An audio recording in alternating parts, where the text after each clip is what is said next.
Hey guys, welcome back for another video. It's that time again to go over our week 4 college football predictions. We're going to break down all the top 25 matchups and try to predict the outcome, the winner, loser, final score, and we'll also take a look at our best bets, money lines, spreads, over-unders. First things first though, before we get started, make sure to like and subscribe to the channel. If you have any comments, drop them below. Do you agree, disagree? What are your thoughts on the matchups? Make sure to let us know who do you predict is going to win this weekend. Leave it in the comments section. And if you want to sign up for our member team, check out the pinned comment down below. Click on that link. You can sign up there. Let's not waste some more time. We go over all these games every single weekend. The very first one we have kicking off the week 4, we have some really good top 25 matchups. 12 p.m., number 17, Texas Tech. What an offense they have. They'll be on the road. Very difficult place to play at number 16. Utah also 3-0, undefeated. This is a matchup for the front runner for the Big 12 Conference. Whoever wins the Big 12, don't forget they get into the playoffs. Texas Tech bringing in the number 1 transfer portal class in the entire nation this offseason.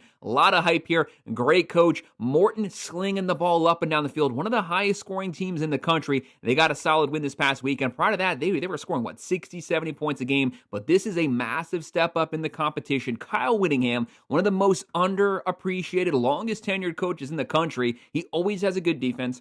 They're always physical. They're always disciplined, but how about an offense? They actually have a quarterback who is healthy for once. They have someone who can run it. They can sling it. Utah, 65% chance to win. Very difficult to beat them on the road here. Texas Tech, 35% chance. Utah, 3.5-point favorites. The over-under is 57.5. This Texas Tech offense, led by Morton. Right now, he has 11 touchdowns, only 1 pick. They're averaging 58 points a game. Throwing for 383.7, running for 219, giving up 11.7, only 41 on the ground. Utah, though, they can match him score for score. They're averaging 45.7, throwing for 227, running for 209, just shy of 300 yards, only giving up 8.3 points a game. Kyle Whittingham, his teams live and they are built in the trenches from the inside out, and they have Devin Dampier. He is a dual-threat quarterback. He can throw for 5 touchdowns. He can run for 3 touchdowns. He can completely go off. If they win this game off of his shoulders, he might be one of those Heisman hopefuls, but the same thing for Morton. This is honestly a very difficult game to call. I think it's a 50-50. It's a coin flip as of right now, which we will revisit this at the end of the week just to see if anything's changed. Give me Texas Tech to pull off the upset on the road. It's a close one, though. They win at 34-31.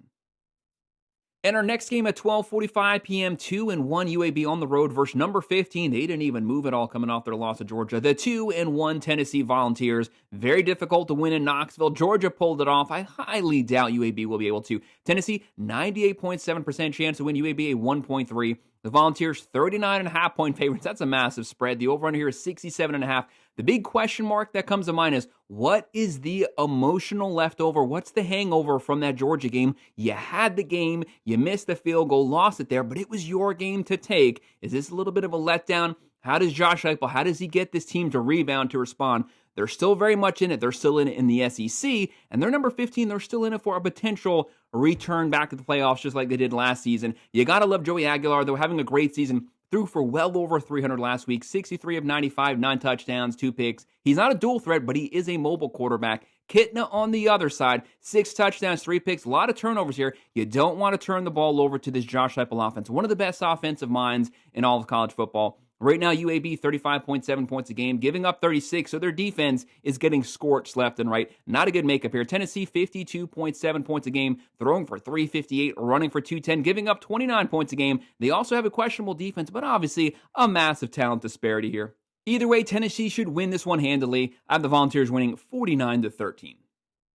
And how about an old school rivalry at 3 p.m., 0-3, the Oregon State Beavers versus their old Pac-12 rival, number 6, the Oregon Ducks, 3-0. Oregon, one of the best overall teams in the country. Yes, they dropped them 2 spots that didn't have anything to do with what they did last week. Convincing win. Didn't cover the spread, but we didn't pick them to cover the spread. Get those starters rested. There was no need to get style points last week, but you can definitely rack them up this week. That was more Georgia getting a ranked win and Miami getting a ranked win. Right now, Oregon, 98.7% chance to win this one. Oregon State, a 1.3% chance. Definitely since the Pac-12 has been dissolved, the gap between these teams was already huge then. It is massive right now. The Ducks, 35.5% chance to win this game. The over-under is 57.5. Oregon is hands down one of the best overall teams in the country. Dan Lanning, the way that he's built this team, power, speed, great offensive line, Great defensive line, great front seven, great secondary. They have running backs, they have a quarterback, they have wide receivers. Anything that you could ask for, they could check that box off. Oregon State, they can't move the ball, and they give up a buttload of points. Malik Murphy, the guy that went from Texas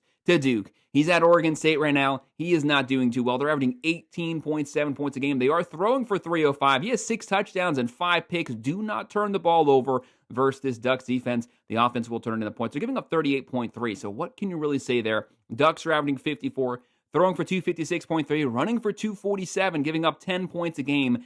The big thing for Oregon here, you have Penn State on the horizon. You want to come into that game fully rested. There's no reason to leave the starters in too long. But this being a rivalry game, you do want some style points. You want that offense well-oiled, ready to go versus Penn State. I have the Ducks winning this one 52-14. There is a lot of massive spreads this week. I do hate when spreads get this high. At 3:30 p.m., 1 and 2, the Kent State Golden Flashes on the road, Tallahassee, Florida, versus now number 7, Florida State. Florida State was off last week, and they moved them up, 2 or 3 spots. They are undefeated, coming off the bye week, fully rested. They have Miami coming up soon in the next couple weeks. They want to make sure to get everything. Well, they are definitely well rested right now. They want to intimidate Miami, so they want some style points here. Right now, Florida State, 99% chance to win. Kent State, a 1% chance to win. Florida State, 45.5-point favorites, a 56.5 over-under. Kent State, they're averaging 21 points a game, giving up 36.7. A highly questionable defense. Florida State, they can do a little bit of everything. Thomas Castellanos having a great season, throwing the ball, running the ball. They have a very deep room, a lot of weapons, running backs, wide receivers. They're averaging 54 points a game, throwing for 260, running for 295.5, and that is with an Alabama win. They played one of the SEC champs, and they're still averaging 54 points a game. Got to give it to them. They're only giving up 10, only 96 on the ground. Florida State last season on paper was supposed to have a good front seven. They definitely have a good front seven. This game is not going to be close at any point, but like I said, I hate massive spreads. Give me Florida State walking away with the win, 48-13. In our second ranked versus ranked matchup at 3:30 p.m. on ABC, this is going to be a fun matchup. This is SEC versus SEC. You have number 22, the Auburn Tigers, 3-0, visiting number 11, Oklahoma Sooners, 3-0. I just heard from someone the other day, Auburn has never won at Oklahoma. It's a very difficult place to play. Sooners, 65.3% chance to win. If they can win this game, get a good ranked win under their belt, a second ranked win, they might move up into the top 10. Props to Brent Venables for that. Auburn, 34.7% chance. You know that Hugh Freeze, with this revamped offense, they would love to get the win here on the road, catapult themselves back into the SEC championship conversation. But Oklahoma, they might have potentially the front runner for the Heisman with John Mateer. He comes over from Washington State. The offensive coordinator, Arbuckle, comes over with him. This is a guy who can throw for 3,500 yards. He can run for 1,000 yards. He can do a little bit of everything. If this game gets close, look for John Mateer to potentially be running for 15 to 20 carries a game. He's a physical runner. He can rack up yards on the ground, but he's always keeping his eyes scanning down the field, always looking for the open targets. And then you have Hugh Freeze. The quarterback is Jackson Arnold, who was the starting quarterback for Oklahoma last season. This game's not just business. It is personal for both teams. Jackson Arnold, he would love to beat Oklahoma. Oklahoma would love to kick Jackson Arnold back out of Norman. So it's going to be a very fun game to watch. There's a lot up for grabs. Sooners, 6.5-point favorites. The over-under is 48.5. Right now, the Tigers, 37 points a game, throwing for 173.7, running for 242. Well, Jackson Arnold, he loves to scramble, loves to take off. He'll probably run 15, 20 times this game. Will he be able to pick up yardage on the ground versus this very deep Sooners front seven? And they're only giving up 14. Very solid defense. Sooners, 33.7 points a game, throwing for 316, running for 156.3, only giving up 6.3 points per game. That's with a ranked win already under their belt. This is a Brent Venables team. They're only giving up 84.7 yards to the air per game. How is that even possible? That has to be number 1 in the country right now. I have the Sooners winning this one at home, but I think the defenses keep it close. They win it 28-24.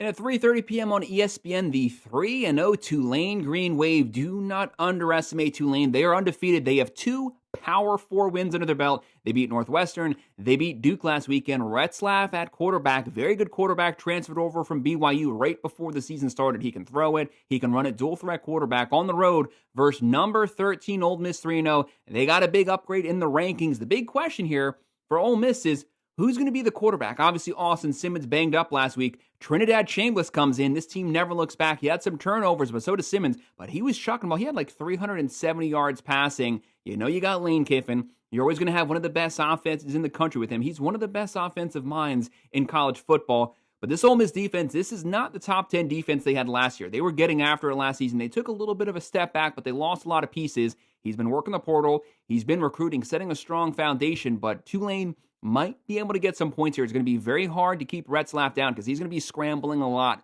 sucking up clock, keeping the ball out of the Rebels' hands. Right now, the Rebels, they have an 86.8% chance to win. Tulane, 13.2. Ole Miss, 12.5-point favorites, a 61.5 over-under. Tulane's averaging 30 points a game, giving up 20.3. The Ole Miss Rebels, 44.7 points a game, throwing for 330.7, running for 211, giving up 21.7. They're using two quarterbacks. Who's going to start? I don't even think it matters. They should have just enough to win this game, but I think Tulane at least gets a couple scores, especially second half. Ole Miss wins 34-23. And a very, very interesting Big Ten matchup coming up next at 3:30 p.m. on CBS. Number 21 Michigan, 2-1. Don't forget Sharon Moore. This is the second game of his suspension. He's not going to be there, but he has a very good coaching staff. They'll be on the road. Very difficult place to play. 3-0, just outside of the top 25. If they get a win here, they're going to catapult up into the top 25. The Nebraska Cornhuskers. This is Matt Rule's team. Great coaching staff. They're going to be disciplined here. One of the best offensive minds. He has Dana Holgerson calling plays. He has Dylan Raiola, five-star quarterback. Year 2 in this scheme, in this system with Nebraska. He's a veteran, experienced quarterback. That could make the difference here because don't forget Michigan. As good as he's looked, Underwood is a true freshman making the fourth start of his career on the road at Nebraska. It's a lot to ask of him to go on the road, no mistakes, and have a dominating game. He's shown a lot of upside so far, but he's a true freshman. He's only 18 years old.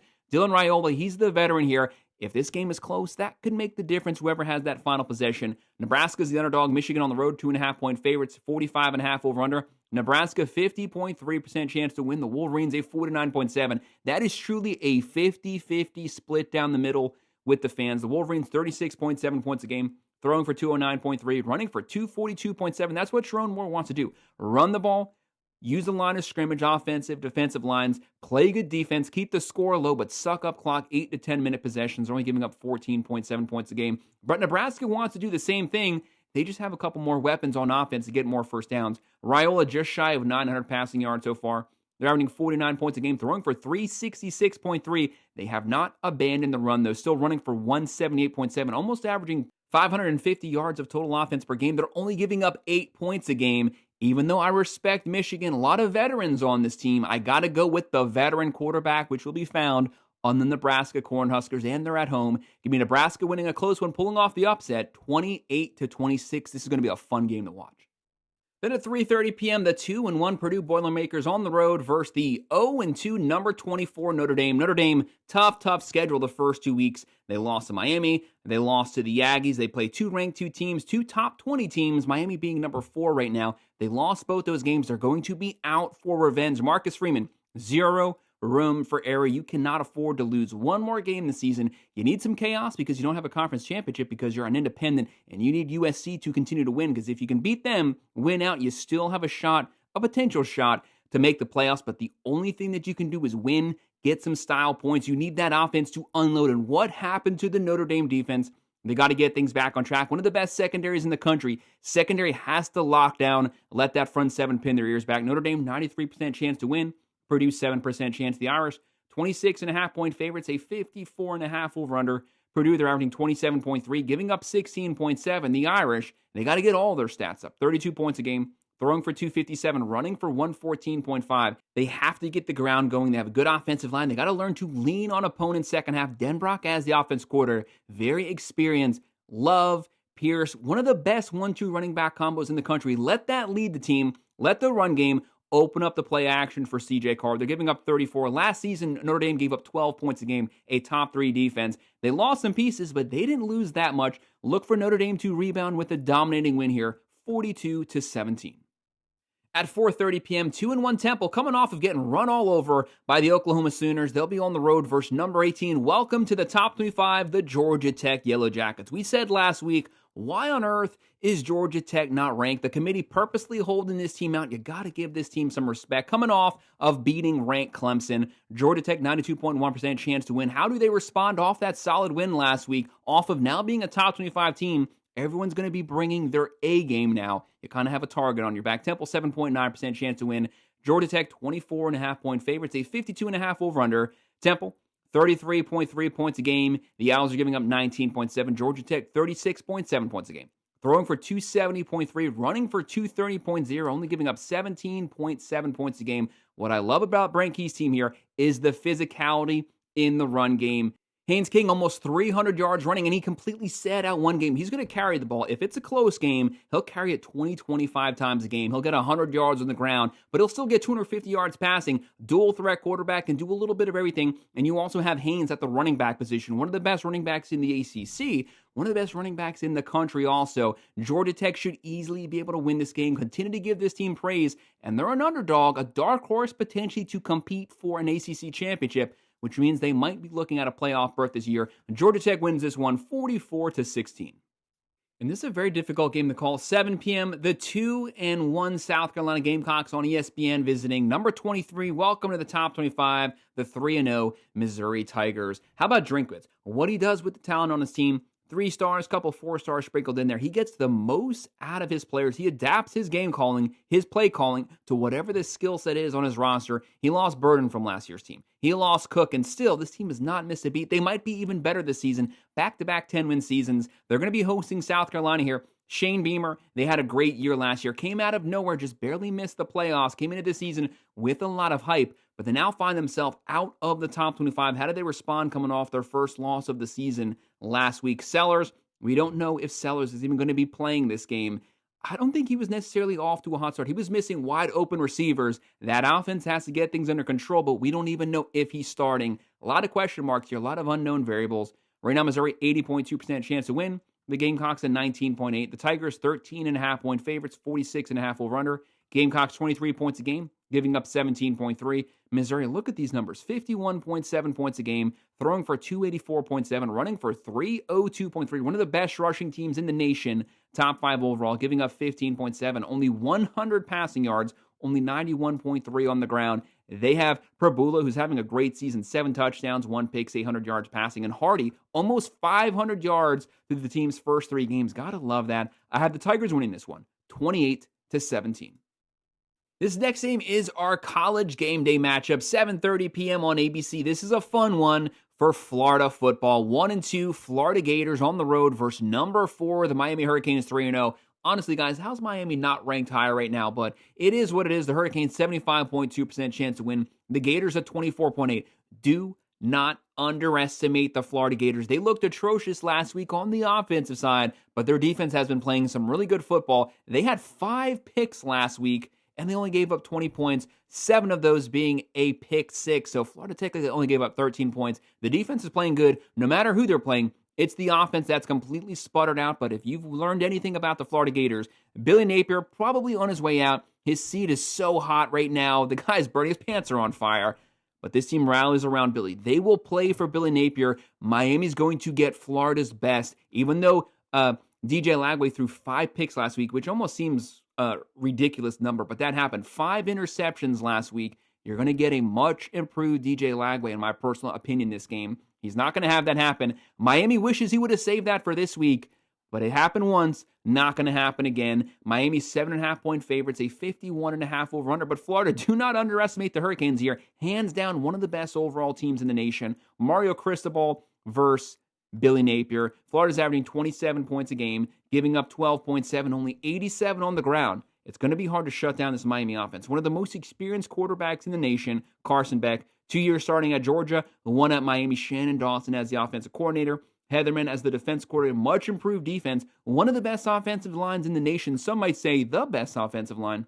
They have a deep running back room. They have a new young crop of wide receivers. They lost their top 6 catchers from last year's team. You would never know it. They are moving the ball at will, leaning on teams, owning the second half. I honestly think, as talented as the Florida roster is, Miami to me, top 10 overall roster. A lot of talent here, massive talent disparity. But Mario Cristobal in these close games, sometimes you kind of got to judge his coaching decisions. But the Hurricanes, 40.3 points a game, throwing for 306.7, running for 174.3, only giving up 13 points per game, only 75. They have 2 wins versus teams that were ranked at that time. One of them, Notre Dame, is still ranked, so one of the only teams with a top 25 win. Give me the Hurricanes getting the win. They pull away late third, fourth quarter. It's close up to that time, but Miami has more experience. They have more depth. They win it 32-20. And honestly, that is setting up for a huge matchup when the Miami Hurricanes visit the Florida State Seminoles. That's going to be a fun one.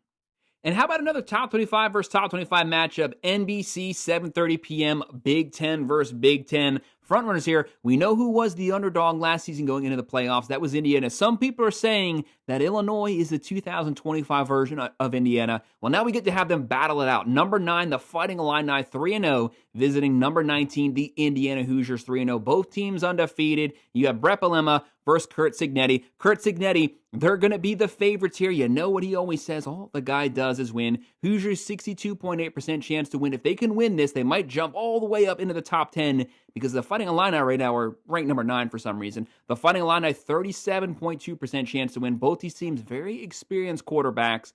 Hoosiers, 4.5-point favorites, 52.5 over-under. The Fighting Illini, 45 points a game. Throwing for 241, running for 164.7, only giving up 7.3 points a game. This is Brett Bielema's team. Veteran coach, really experienced. He plays old school 1980s smash mouth football, line of scrimmage, trench warfare football. It's going to be slogging. They're going to line up in the eye. They're going to run the ball. They're going to play action. They're going to play special teams. They're going to kick good. They're going to play elite defense. They're going to suck up the clock. Very long possessions, 8 to 10 minute possessions. Luke Altmaier here, no pick so far, 700 yards passing, 8 touchdowns, has yet to throw a pick. Third year in this system at this school. Having a veteran, experienced quarterback, you cannot underestimate that. Hoosiers, 52 points a game, throwing for 284, running for 307.7, almost 600 yards of offense per game, only giving up 7.7. Both teams giving up less than 8 points per game. Fernando Mendoza, he's a veteran quarterback, not on this team, but coming over from Cal here. He has 9 touchdowns, no picks. He's been in big moments. He's played massive teams before. He's not a dual threat quarterback, but he is mobile. He can scramble for first downs. I think this is going to be a very close game. This is going to go down to the wire. This might go down to the end of the fourth quarter. Could be a field goal that decides it. I'm calling upset. Give me the Fighting Illini walking away with the win on the road, 27-24. But this game is very much, in my opinion, a 50-50 matchup. Then at 7:30 p.m. on ESPNU, 1 and 2 Georgia State Panthers on the road versus number 20. Welcome to the top 25, the Vanderbilt Commodores, undefeated 3-0, coming off of beating South Carolina and booting them right out of the top 25. How did they respond off that big win? They have a 97.6% chance to win. Georgia State, a 2.4% chance to win. Vandy's 26.5-point favorites, 53.5 over-under. Do they have a little bit of a letdown game coming off the win that got them in the polls? Diego Pavia, back for his 18th year of college football. Right now, 50 of 68, 7 touchdowns, 2 picks. He's a dual-threat quarterback. He's a very scrappy quarterback. He will put the ball in harm's way. He will do anything he needs to do to get a win. Finley on the other side. This guy's been on like 15 different schools at this point. Georgia State, 20 points a game, giving up 40.7. One of the worst defenses you will see in your entire life. Vanderbilt, 40 points a game, throwing for 228.3, running for 203, giving up 10 points a game with a ranked win. You gotta love it. Give me Vandy winning this one, 38-10. 7:45 p.m. we have an FCS game. Southeast Louisiana Lions 2-1 visiting number 3, the LSU Tigers 3-0. I'm sorry guys, LSU talented team, top 10 overall roster. Brian Kelly, great coach. Blake Baker, year 2 with that defensive scheme. Nussmeier, veteran quarterback here. A lot of Heisman hype coming into this season. This team has underperformed. The Clemson win does not look too good right now. LSU, where the heck is your offense? Elite defense so far. You cannot score points to save your life. And you're getting in the SEC play coming up soon. You got to get that offense on track. 98.5% chance to win. This is an FCS game, so we won't have a spread till that day. Southeast, they're averaging 33.7, giving up 17. LSU, only 20 points a game, giving up 9. But at least they'll be able to score more than 20 points here versus the Southeast Louisiana Lions. Give me LSU winning this one, 57-7. 8 p.m. on ESPNU, 0-3 Sam Houston, Texas. You got to be able to beat the crap out of Sam Houston. Let's be serious. You have number 8 Texas Longhorns, 2-1. No offense to the Texas Longhorns. Why are they number 8 right now? This offense has not looked good at all. Year 3 for Arch Manning. I don't want to hear that this is his first year starting, blah, blah, blah. Year 3 in the Steve Sarkisian scheme. The mechanics look highly, highly questionable. Right now, Texas, 40.5-point favorites. The over-under is 51.5. Sam Houston, 21.7 points a game, giving up 38.7. This defense is god-awful. Texas, Arch Manning, if you can't put up a 50 burger here, you should get kicked all the way down to 20. Let's be serious. Texas, 24 points a game, throwing for 200.3, running for 182.3, giving up 10.3 points a game. There's no questions about the defense, but this offense, Steve Sarkisian, offensive guru, Arch Manning right now. Through his first 3 games, he was the Heisman frontrunner preseason. I said the whole preseason, whenever people talk about Arch Manning, all they talk about is Peyton and Eli and his grandfather. They never mention his skill sets. It's just because of them, he's supposed to automatically have that. Well, all those things have been drawn into question. No matter what, Texas is going to win this one. I hope you guys get that offense back on track. College football is good when Texas is good. I want to see you guys honestly win this one. Give me a 60 burger here this Saturday. I don't think it's going to happen, but I still have you scoring some points. Texas wins 44-10. And our final game, it's a late one, 11 p.m. on Fox. 3-0, the Michigan State Spartans. Jonathan Smith's team, he has his 5-star quarterback, Aiden Childs, keeping the turnovers down this season. What does he have? Almost 700 yards, 6 touchdowns, 1 pick. They'll be on the road here versus number 25, USC. How was USC not ranked last week? But either way, they are ranked now. The number 2 offense in the nation. They are 3-0. The defense, D'Anton Lynn, second season, much improved over where they were back in 2023. Mayava slinging the ball up and down the field. This is what Lincoln Riley does best. The best offensive mind in all of college football, in my personal opinion. Trojans, 95.2% chance to win. Do not underestimate Michigan State here, for the love of God, or you will lose this game. Spartans, 4.8% chance. USC, 17.5-point favorites, 56.5 over-under. Michigan State's averaging 35.3, throwing for 218.7, running for 168, giving up 23.3. But how about this USC offense? 55 points a game, that's number 2. Throwing for 364. Pretty sure that leads the nation right now. Running for 240, very balanced on the offensive side. 600 yards of offense per game, giving up 16.7. Only 86.3 on the ground. They got to work on the secondary. Secondary has been kind of shaky so far this season. Big Ten play is starting. It's going to be a very difficult schedule. But either way, Mayava, 1,000 yards passing. Got to get Jordan going on the ground. A very deep wide receiver core led by Lemon. Give me USC walking away with the win, 35-17. So guys, that's our predictions, our picks, our best bets for every single top 25 matchup we have for week 4 of the 2025 college football season. Make sure to hit that like button. Make sure to subscribe to the channel. If you have any comments, drop them below. Do you agree?